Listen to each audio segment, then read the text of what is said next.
Godzilla vs. Superman, the ultimate battle. Hey, what's up, everyone? Today, we're tackling a clash that's been the talk of the multiverse, Godzilla vs. Superman. Picture this. It's a bright morning in Metropolis. Skyscrapers piercing the clouds, hover cars zipping around thanks to LexCorp's latest tech advances. But then, boom, the ground starts shaking ever so slightly. Folks stop in their tracks looking around like, did you feel that? Seismographs at STR Labs register a 3.2 magnitude quake. Metropolis isn't on any fault lines. Halfway across the globe, strange things are afoot in the Pacific. Oceanic sensors detect low-frequency vibrations, like something massive is moving down there. Fishermen are reporting entire schools of fish migrating away from traditional routes. Sailors swap tales of colossal shadows beneath their vessels. Back at the Daily Planet, Lois Lane smells a story. Clark, these anomalies are off the charts. Let's dig deeper. Clark adjusts his glasses. I'll see what I can find, he says, tuning into global frequencies with his super hearing.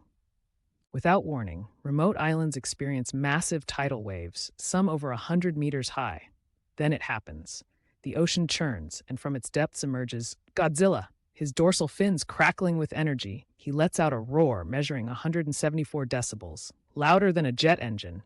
Satellite imagery shows Godzilla making a beeline straight for the eastern seaboard. He's moving at 40 knots, unprecedented for a creature his size.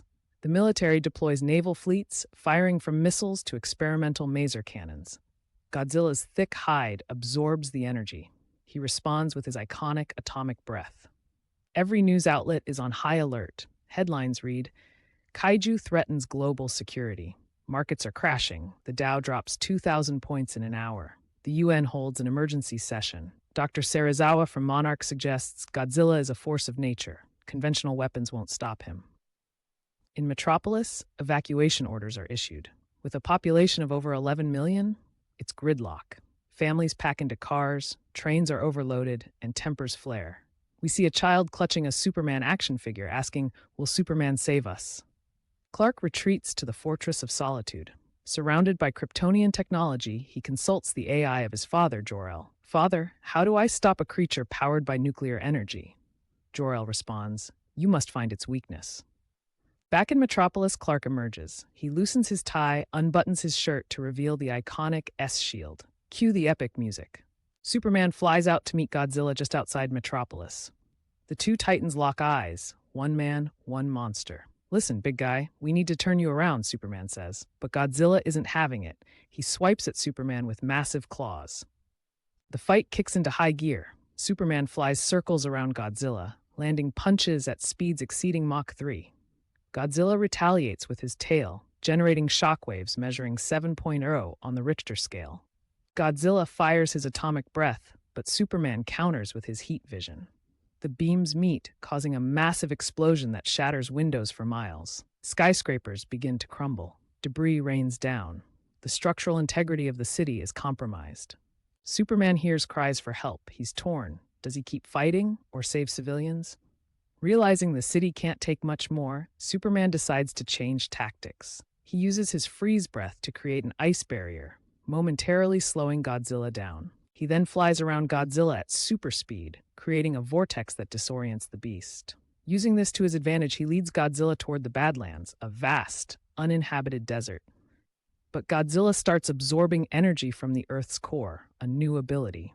He unleashes a nuclear pulse that knocks Superman out of the sky. While recovering, Superman opens a comlink to the Justice League. Batman suggests Godzilla's radiation levels are spiking. We need to neutralize his energy source.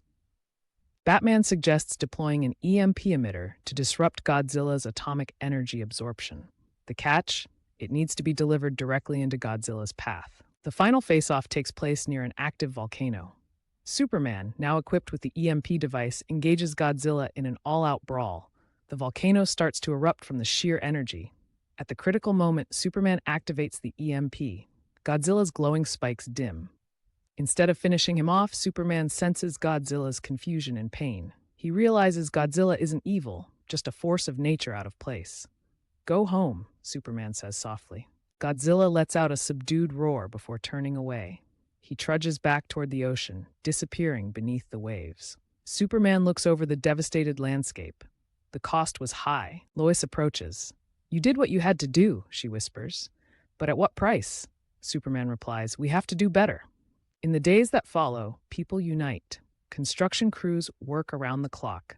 Even superheroes like the Flash and Green Lantern lend a hand. There's a montage of people helping each other, feeding the homeless, rebuilding homes. At a public address, Superman speaks, we face challenges that test our limits, but together we will rise stronger. The crowd cheers, hope restored. But hold up. The camera shifts to a dark room where shadowy figures watch footage of the battle. One says, if we could harness that power.